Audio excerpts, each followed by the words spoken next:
Hello, my beautiful cuddlebugs. Welcome to Ramblings of a Book Dragon, where we dive into the warmth of good books and unravel stories that feel like a literary hug. I'm Allie, your host, and I'm thrilled to embark on another cozy adventure with you. So grab a cup of your favorite beverage, snuggle into your cozy reading nook, and let's begin. But before we do, please feel free to like, comment, and subscribe so that you won't miss a single podcast episode. I really value your feedback and book recommendations. Now let's begin today's episode. This is going to be another reading book recap of the next episode of Between, and we're beginning with part 2, the prologue. And this is now from Lauren's perspective, where we see basically the same 10 days, but instead of it being from Sasha's perspective, it's now from Lauren's perspective. And what I really like about this is that we're getting a lot more information about not only Lauren's thoughts about everything that's going on, but we also get a lot more world building about Between, about the other kingdoms and the monarchs and just everything that's going on. So we really get a lot of the behind the scenes of why it is that what is going on, basically. So we begin with the prologue, and it's when he's seeing Sasha crossing the wasteland, and he realized that his role was to witness the crossing of the boundary and her becoming the true queen of Between, and to catch her as she staggered over the boundary. And we also get those first realizations as he goes from this is the new queen of Between to this is the true queen of Between to this is my wife. If only he had heeded the signs. Chapter 1. We learn more about Between, and that it's a place where people come to flee from their shady past or to create a more shady future. It's a refuge for the broken and the lost, and it's on the Luna Crossing. It's a time for dreams to literally come true. So then we go back in time to Tuesday, October 23rd, early in the morning, when Lauren's life was terrible and contained 100% less Sasha. Lauren is woken up by 3 blue imps the size of pleasantly plump squirrels who were staring down at him. And I absolutely love all of the different interactions with them, because it's just absolutely, I just love all of the interactions in this book, truly. But the way that not only the author writes these, but also the narrator, Steve West, the way that he does this is just hilarious. He really brings the warm, freshly dried, warm towel voice to life in just a perfect way. It's just so perfect. Love it. But we learn that we know 2 of their names. They're Izzy and Setzel. And we learn that he just survived a pretty big explosion with lots of people screaming. One of the imps, we don't know his name, but apparently the author, L.L. Starling, is working on that name, so we're finally going to learn the 3rd imp's name in Otherworld. But he really likes to draw all of the different ways that Lauren almost died, and he has a wall called the Wall of Perpetual Suffering, and the Wall of Perpetual Agony, and he really likes to draw out all of these other situations. And we also have a situation where Lauren is really, really hungry, so we hear his stomach growling, and the imps are all just kind of rearing back like, ooh, it's angry. I wonder if it's going to explode. It's just so funny. I love it.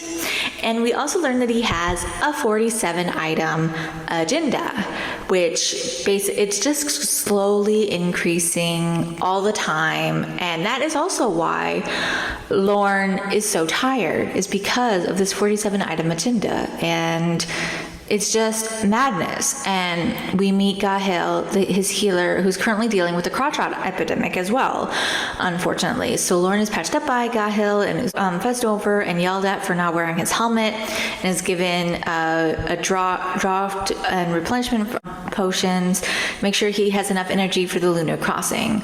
As he travels through the castle, we learn more about the layout of the place, and the guards are carrying mops. and guards are carrying buckets filled with fish, and there are holes in the ceiling where gold dust comes in. So basically, the castle is just falling apart because it likes to turn a lot and change directions. So it's just a mess. It's just a mess of a place, and we just are learning more and more about not only the personality of a sentient landmass, but also just everything that's going on and just its craziness. And then we also meet Tractor, the small stunted unicorn we met, who took a liking to Sasha's car, and he likes to just ram his horn into everything. So Lauren also goes into the less formal meeting chamber to meet with Maddox, who carries a thick notebook filled with priceless information and contains secrets gathered from all the other kingdoms and a list of people that the crown wished to either reward or punish. And the first item of the agenda is to go meet Davinian in the independent township of Fisk immediately after waking, because he is the trade and finance minister. Since this is the beginning of a devious scheme, which of course they're going to say, no, of course it's not a devious scheme. We had nothing to do with it. He wants him to wear his really fancy robes and that really pointy hat of his. So then in chapter 2, he arrives in the independent township of Fisk in his customary black to see his minister slumped at the gate wearing a garish large yellow felt hat. The reason for this scheme is because they have lost, the township of Fisk has lost all of the water, and part of the issue was that the people of Fisk were silent supporters of the Purge, and the Purge was when people were just very angry at some stuff that was going on previously, and they wanted to just kill anyone with magical powers. And even though they weren't going to kill anyone, they stood by silently to do this. They burned magical books. Unfortunately, Between is in a bit of a food crisis because the only crops that thrive are either magical or medicinal, particularly anything that's poisonous or virulent, and rarely is something that's actually food. So they're going to trade corn in for the water, and it will of course be a trickier task than Davinian anticipated, and so it's a whole acre of corn trickier. And I really love the way the voice actor handled all of this, because it's just so very melodramatic, as we like to say in this book. And the people of Fisk are scared of Lauren, but the children are very excited, and it's all just, he figures out what's going on with the water system, and he's like, oh yeah, this is going to be a lot harder than what I thought it was going to be.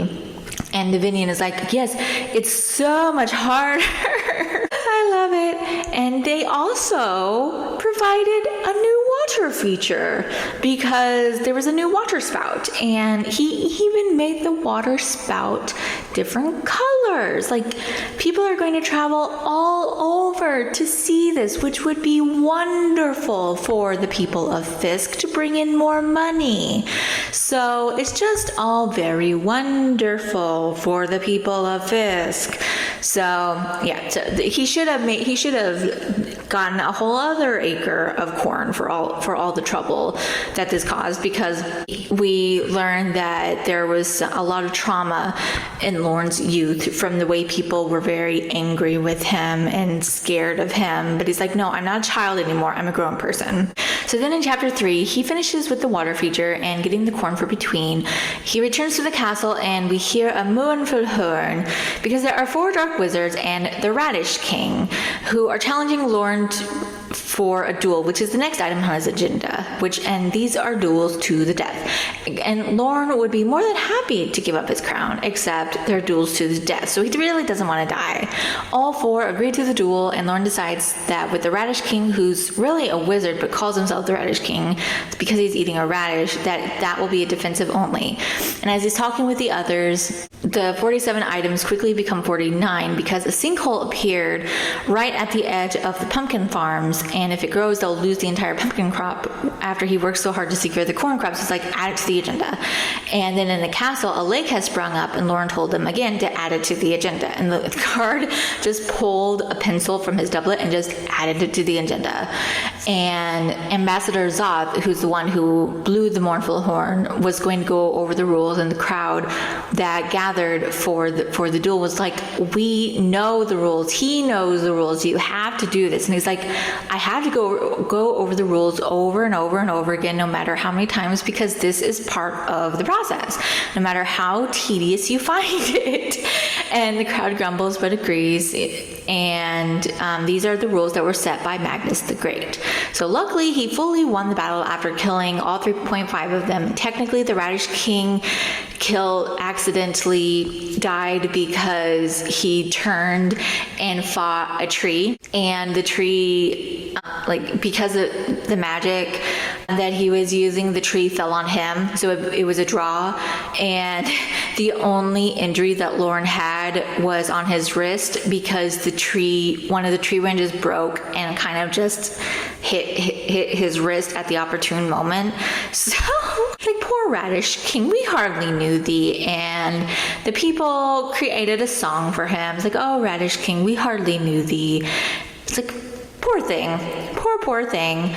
But he won, and the tree fell on the Radish King, ending the fight in a draw. So that was that. And then into chapter 4, we find out how a typical lunar crossing is supposed to look. The people of Between all hide away in their homes, while Between works his magic to help the child have an amazing dream.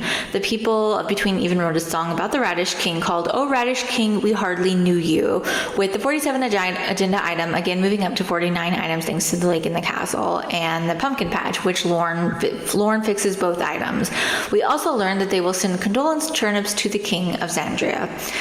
And Lauren confirms with Maddox that should he fail, given how many times he's been challenged by these death cultists, because that's who the four magicians were death cultists, the new king will have a very short reign, so short in fact that he will be stabbed in the kidneys as soon as he raises his hand in victory. Plus, of course, contingency plans will be in place by the disposals department. Next on the list will be to preside over the court of pettiest complaints, because when Lauren took over several years ago, the place was in chaos because the previous king was just very, very bad, and it was just chaos with everything going on. So they created the court of pettiest complaints. And some of the complaints actually did have merit and required immediate assistance, especially one farmer who had awoken to find a dragon sitting on the crushed remains of his barn. But there were also petty complaints about how taxes should be based on height, and drunk citizens who joined the petty complaints queue thinking that it was the entrance to a tavern. But then there were also complaints about mountain wolves killing chickens, and then the chickens killing the mountain wolf, which Lauren suspected was actually done because as a hit returns, if the chickens were able to kill the mountain wolf, imagine how bad the geese are. Worse, the Canadian geese, because Canadian geese are vicious little fuckers. I love these little blurbs that you get. There's just so many little blurbs that you get. You just get this whole little overview of Between. And every time I read this book, you get more, you pick up on all these different things because of how much of a chunk this book is. It's over 700 pages. I know I said it was over 1,000 pages before, but that's because I was looking at my Kindle book and it said it was 1,000 pages, and in the actual physical book it's over 700 pages. But it's there's just all these funny, hilarious little things, and it's just, I love it so much. I love this book. It's just such an amazing book. And eventually the petty complaints come to an end, with Tractor needing to be extricated from the castle wall because he got his horn stuck in the stone wall. Then we came closer to the time of the lunar crossing, and Lauren had to go man a canvas booth labeled Lunar Crossing Information Center, and we meet the infamous Endora, a black chicken wrapped in sumptuous teal silk. We learn that she has a sensitive disposition, and the lunar crossing stresses her enormously. She doesn't like drafts, loud noises, other animals, particularly yak, any rhythmic movements that could be construed as folk dancing, the smell of cooked fat, the color magenta, or any musical or theatrical performance that requires audience participation. She is clearly a chicken of exquisite taste and refinement. So Lauren offers to have her house in the Aurelian embassy in the royal suite of Prince Ashland, the blonde knight who's attracted to Lila. And the guy who is the parent of Endora is like, thank you so much. And he's made her very happy. So he has even made a chicken's dreams come true. So then after that, he goes to meet the different guardians who are assembled to guard the portals to between to make sure no one enters during the lunar crossing, even though the High Queen, who is Fae, has closed everything. It's just to make sure that everything is okay. And we have a wide variety of different guardians. These are the best fighters. We even have a different we have all these different creatures, and his favorite is this dragon, and this is the dragon that we had met during the chaos with the children when he brought out when he raised out the dragon with the red head. That's the dragon who guards the Fae realm. And then we also have a griffin, and then we also have several different creatures who are the best fighters. Then we also learned that the Zadrian betrothal party has arrived, and so he's going to send the usual box of congratulatory carrots that should be sent to them. However, they are here for Lauren's hand in marriage. So at the beginning of the day, they were there to kill him. And now they're there to kill him via matrimony. And the reason why is because there's two brides. One is a serial widow, and the other has been married twice. Both husbands have petitioned for divorce after disfigurement involving the genitals. Luckily, Maddox has diverted them to the wetlands and they are currently touring the swamp of perpetual suffering. And Maddox has already given himself a very generous bonus with the key that he thinks is hidden in his breast pocket. I just love it. I just love the world building that we have with all these different areas of otherworld in between, like I've said before. And Kyra is the name of the dragon that guards the Fair Gateway. And then we also have a Minotaur. And then we're getting a child dreamer this time, and we learn that Lauren really does like the dreamers, because we also meet his shadow again, who just is so excited for all of this. And then we also meet Agatha, an old woman who's supposed to be cleaning up the foyer with a mop. However, she's using a dirty mop and dirty water, and there's a fish inside. Agatha blames the mop, saying the mop is the problem here. So Lauren goes to the procurement alcove, and the person there manning it is afraid of Agatha, but is reminded that he was trained at the Academy of Practical Arts to make entire caravans disappear. Surely a bucket to get clean water is well within his skill set. And so Lauren is able to go to the portal to visit the dreamer, is in the portal chamber high in the center tower, and he's able to see the map and figurines of everyone to see what's wrong with the day. And Lauren's shadow is in there as well, and he's able to see Lauren's memories of the day. The shadow loves the dreams of the little ones because they have so much unbridled imagination, and we get a nice normal dream for the little one. Then in chapter 5, we really get a good idea of why Lauren is just so exhausted, and he had changed into his silk pajamas, and he is woken up by the imps because the portal is just being very, very weird. And he's woken up by Izzy because the portal was acting up and unusual, and he is transported. They realize that it's a heartbeat, and as soon as he gets closer to the portal, it brought him to the hill.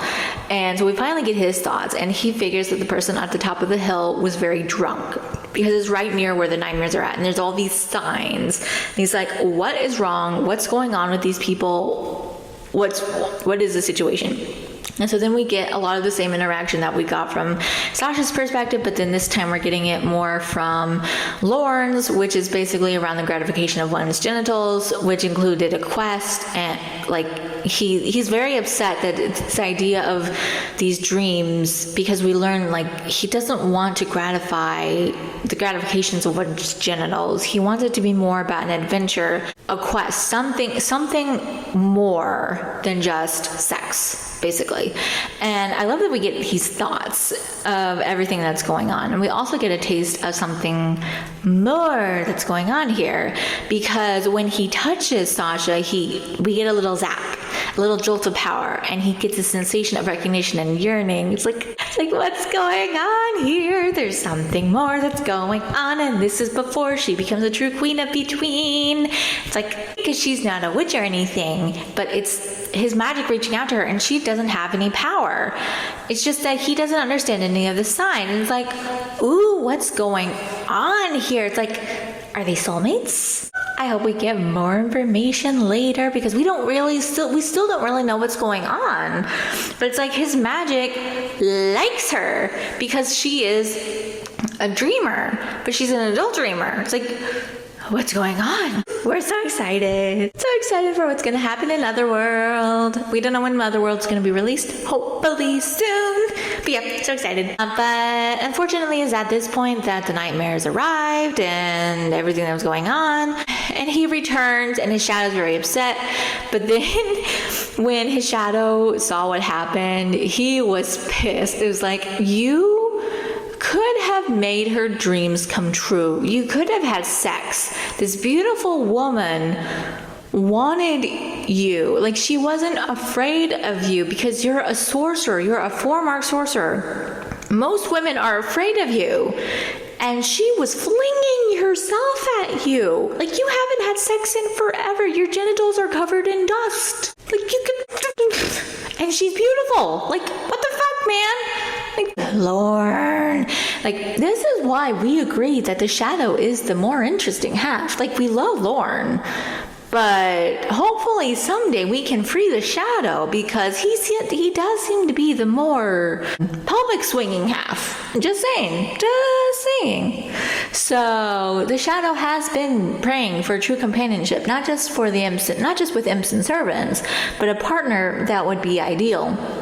So it would seem that this is also part of Between's grand plan to get him a true queen to rule by his side. Not just a queen, but like a lover, a friend, a partner. We're excited. So then we get to chapter 6, and this is where Sasha kept on. I'm sorry, I don't mean to keep on laughing. I just love this bit, because Sasha kept on. This is when, in part 1, when Sasha kept on falling asleep and waking up and falling asleep and waking up, and the imps kept on going to Lorne and kept on saying, like, she keeps on coming here and she keeps on waking. She keeps on popping in and out, and the imps are like, hey, let's make a trap. And he's like, no, let's not make a trap, because that is rude. And it's like, oh, we could make a big trap. Like, we could make it comfortable. Izzy suggests laying some traps, but this is a dreamer, not a swamp rat. So they suggest bigger traps. But Lorne says that trapping people is impolite. So Lorne is quite insistent on no traps, even though they do want to get to her before the nightmares do. They also learn that the portal keeps on opening each time she visits, and that because of this, there is a swap of her things to theirs, which she had noticed that some things were missing. So it's like, okay, so this is what was going on. This is why things were happening before. And we also learn we get to her dreamer's volume, and we learn that it's silver. We don't know why, but it's silver, which is very interesting. And we learned that there was a caretaker on the throne at the time when Sasha was 5. So this caretaker did not do his job very well. And so Lorne goes to open the book, and he sees what Sasha was like, a little 5-year-old up to the point of the dream, growing up, and the book sketched out her name because he asked for her name. So that's how he learned that her name is Sasha Evangeline Pierce. We do not know why the book is silver, but the theory is that she is special. And this is when we get to the point of her running towards the nightmares. Unfortunately, the portal would not open to allow Lorne to get to her, and this is when she's attacked by the nightmares. So Lorne sinks through the surface of the ground with his dark armor and goes to the wasteland. And we learn in chapter 7 that he's not here to rescue Sasha because she's running towards the nightmares. So she challenged Between purely by accident. She didn't mean to do this. So Lorne has a tether, because he's connected to Between, because Between is a sentient landmass. So Between was keeping him from going to rescue her. So because of all this, Between is keeping him from going to rescue her. So he's there to witness either her triumph, her becoming the true queen, or her downfall, the nightmares winning, the nightmares turning her into one of them. So he's like, I'm going to watch this, I'm going to see this through, but he failed her twice, and he's not going to fail her a third time. Like, technically he failed her once, but the caretaker failed her, so like Between has failed her twice, and so he's not going to fail her a third time. So he called out to her, encouraging her to run, even though he can see, like, she gets injured, and he can see that she's so tired. And he's like, come on, come to me. And that is when she runs into his arms, she jumps, and she becomes the true queen. And he sends the nightmares on their way, and he realizes that growing alarm, which is what we saw in the prologue, that this is the queen, this is the true queen, this is his wife, and wondering if there's any way around this growing development of holy matrimony. And what I really appreciate about all of this is that it's not so much about having ruined his life, it's about the fact that this has all ruined her life. Like, his life is already ruined. He's the king of between. There's no way that he can get out of this. He's still working on figuring out how to free himself. Like, that's one of Maddox's duties, is working on figuring out how to free himself from between, how to get himself out of all this. But the fact that it's more about the fact that he's like, she's accidentally ruined his life. It's accidentally ruined her life. I mean, I really do appreciate that. So he used her full name to give him the power to imprint the memory into her consciousness, so that she would remember to wait for him. And it's so sweet. So now Sasha is sent back to Earth, and Lauren shares the memories with the Shadow, and the book updated the story to advise that she is now the true queen of between. The Shadow also recommended that Lauren should announce Sasha's new status at the High King's gathering of the Summer Alliance monarchs of the lower kingdoms the next day. It's better to make this announcement on Lauren's terms, so that the High King's actions will be held accountable by the other monarchs. And he was going to reach out to the Coven, not knowing that Sasha was already being guarded by the Coven as well.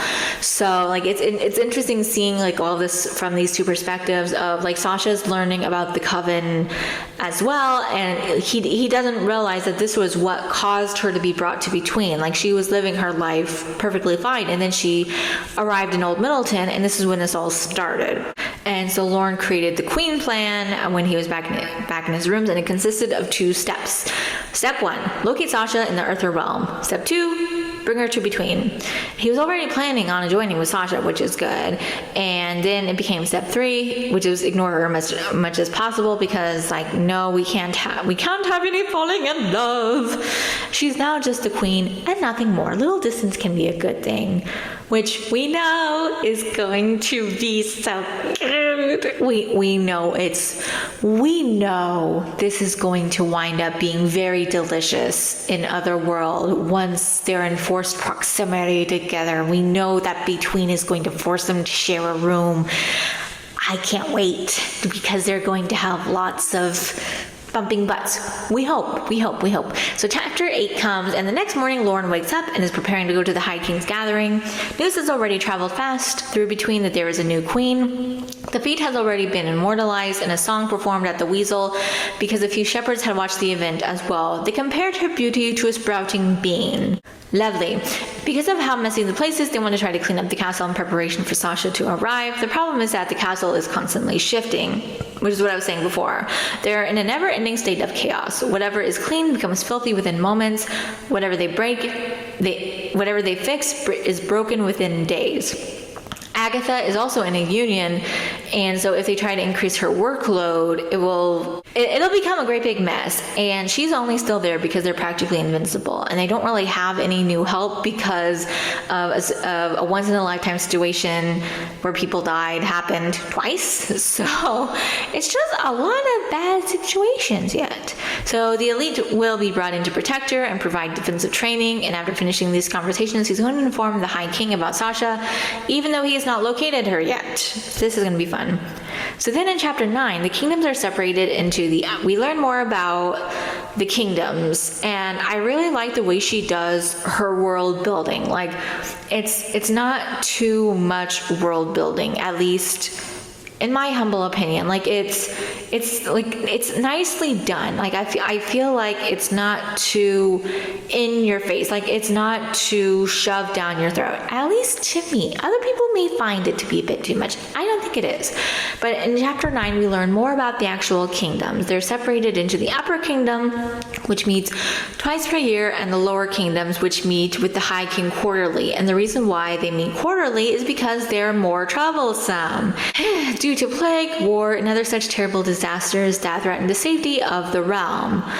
And we learned there's a lot of anti-magic stuff going on, and we learned about the different kingdoms, which are Dragaz. The Dragonian kingdom was inhabited by hordes of dragons, which were magical, temperamental, and capable of raining fiery death on all those unfortunate enough to stand below them. Neath, the Wraith kingdom, was populated by nightmares, demons, and other creatures that like to go out on adventures that involve chaos and screaming and madness. The other lower kingdoms were vexing because of their people. The citizens of Trundle, the Dwarven kingdom, tended to be drunken, lusty, belligerent, and armed with axes.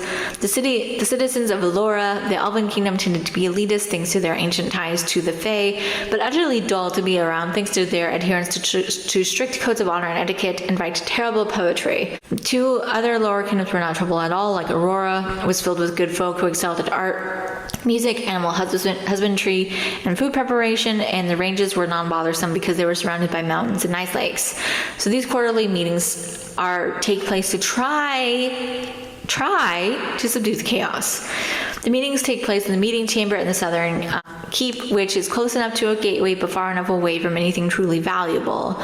The meeting chamber is also free of any extraneous bits of furniture because after the last incident, the High King took out everything except just the essentials. It's just 7 ornate thrones placed around the tables, curved.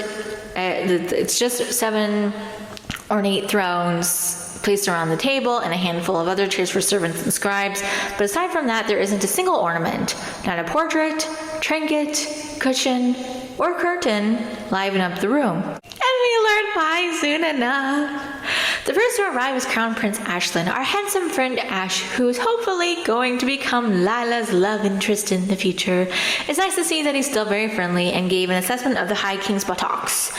Next came King Trevelyan of the Ranges, who called them both idiotic, and King Trevelyan has been married several times and has had multiple assassination attempts upon his person, but he is very, very cool. He's an older man, and he has like a dog with fox type creature beside him who's like his best friend. And then came King Metis of Trundle, the Dwarven king who threatened to axe then came Prince Varen, who's a young elven man who is just very arrogant and just very sassy and just a pain in the ass. And then came King Metis of Trundle, the Dwarven king who threatened to axe the elven prince's kneecaps because he was blocking him from entering. And then came Queen Lysandra of Neath, a Wraith queen. The other kings had advised that her presence would improve the situation and the good wine immeasurably, and they know how to talk to her, which is important, and she knows they're being flatterers, but of course she's very pleased with this. Next came Commander Alia and her Queen Dragma, who is in season because she's very angry and horny as hell, as Metis so kindly stated. Dragma would sap Varen dry, and Lorne had survived the experience because he's a little more resilient than most. I just love these little bits of information that you get. Like just all these little quips. I love it so much. But Queen Dragma arrives, and she isn't happy that Commander Alia had warned them first, but then decided that it was probably for the best, because if they know their lives are at stake, they're going to improve their service, because they know that they have to do well, because it would have been a shame to have accidentally killed one of them. And so, but they're all upset that the wine is the good stuff, because they think that this is going to be a bad meeting. And finally, King Dresden arrived to start the meeting, and he is a retired soldier. We also learned that the reason they lost the privileges of having any comforts in the room is because of the attempted castration via curtain rod of the High King's right hand, who had also resigned the day before because of the attempted castration. by King Metas. The other monarchs hadn't helped him out by providing proper backup. Lauren thought that he had the situation well in hand, so because the right hand had decided that attempted castration by one of the southern monarchs was outside of his job description, he quit the day before the meeting so he would never have to attend another meeting ever again, something the other monarchs also never want to have to do ever again either. Which I don't blame them, because this seems like a whole thing. The High King was the former right hand and won several unwinnable battles, and while Gerald was defeated by a curtain rod. They're never going to get the curtain rods back though, because until they learn some restraint, which they're never going to do because they're just all very sassy. So a moment of silence please for the curtain rods. Fare thee well. And it's really like having to herd cats with this group of monarchs, since it's going over the rules even though they meet quarterly. One would think that they would know the rules by now. One would almost feel sorry for High King Dresden, except he also seems to be a bit of a jerk. And I personally would rather just be around the southern monarchs because they seem to have a lot more fun, which we learn in the next chapter that I'll be going over shortly. But part of the thing that they're talking about is the trade road that was proposed by the right hand. And none of the monarchs are happy about this because it takes away valuable lands from each of them, and it was determined that he does, after all these other talks of all these other negotiations that are going on, Lauren finally does talk about his marriage, and at first Dresden thinks that it's going to be with the Zadrian betrothal, but he mentions no, it's going to be with an Arthur, and he's like, tell me her name, and that gets everyone's like, oh, what the fuck is going on? Like, why? Because he wanted to know her full name. It's like, you don't ask anyone's full name. Like, what's going on? So Lauren gives her name, but it's only her first and last name, and he mispronounces her last name, and it's just very, very weird because it seems like he's very, very clear that he's scheming, which is not good. We don't want a scheming king. So then into chapter 10, the true gathering of the Summer Alliance monarchs arrives, and it takes 1 hour and 7 minutes after the departure of the High King and his entourage, and it takes place in a nearby woodcutter's cottage, and the cottage had a roaring fire, comfortable armchairs, delectable pastries, spiced mead, curtain rods, and the notable absence of the elven prince. And I would much prefer Trev's brother to be there instead, but he's recovering from being sick, so he should be there as soon as he's recovered. And then we also learned that, like, they're offering to send assassins after this guy who's Trev's cousin by marriage, but instead of being called assassins, they prefer non-betweeners to use the term disposal expert or disposable practitioner, because in between in the academy, they're based in between, and the academy is based in between and the union that controls them, both of which are run by the crown, which makes Lauren the head of the disposal experts in Netherworld, to which Lauren denies all such allegations, but they are scurrilous rumors designed to discredit his integrity. They also went on to discuss Trev's cousin by marriage, who's planning to support the assassination attempt, and they basically just all offer their support to help get cousin sent to a situation where he's probably going to die instead. And it's like, oh, they're such good friends. And then he finally, Lauren shows them what Sasha looks like, and they all give their approval of her, and they even offer their support to help her, because it's like, the High King's up to something, and this is not good. This is not good at all. We can't have this. And we also learned that Lauren would take the hand of the High King if he were to raise it against Sasha, which surprises the other members, because that is a very bloodthirsty response for Amir joining. But they do show Sasha's run, and they all approve of her. And Ash also advises that he was appointed to the High King's fold, which they were hoping to get someone into the inner circle after all. And Ash advises that they will be the first to know what any plans are afoot, and that is basically the end of this week. And so next week will be the final week where we get to the end of everything, and I hope that you all enjoyed this, and I can't wait to share the final chapters, and I hope you enjoyed my rambles. I will catch you all next time. Goodbye.